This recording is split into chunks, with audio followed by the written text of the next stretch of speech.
President Obama is calling for 30,000 more troops to head over to Afghanistan, while lawmakers on Capitol Hill are weighing the pros and cons of this decision. Here in Naperville, we talked to some residents following the president's speech. He has to respect the opinion of his military advisors. People are on the spot. I trust our president. It's a fight worth winning, and I think it's something that we need to win. Right now, 68,000 men and women are serving in the Afghanistan region. The cost of the surge is estimated at $30 billion to the U.S. government. The cost to individual families is also enormous.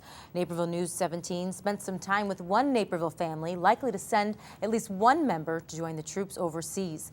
NCTV 17's Jennie Barger tells their story. America is also providing substantial resources to support Pakistan's democracy. Naperville residents Greg Perhatch and his wife Donna watch President Obama's announcement with more interest than your average couple.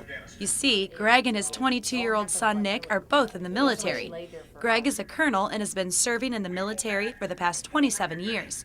His son is an active-duty airborne infantryman. It is in our vital national interest to send an additional 30,000 U.S. troops to Afghanistan.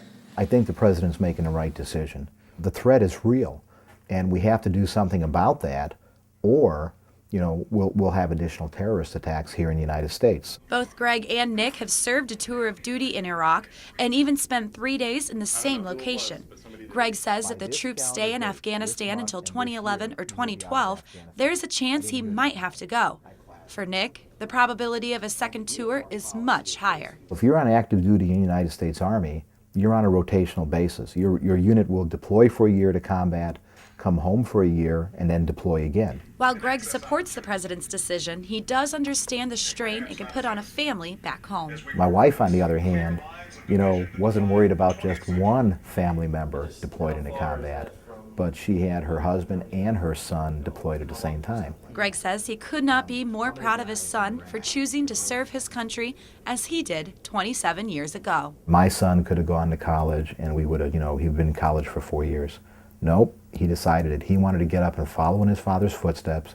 He wanted to be an airborne ranger in special forces.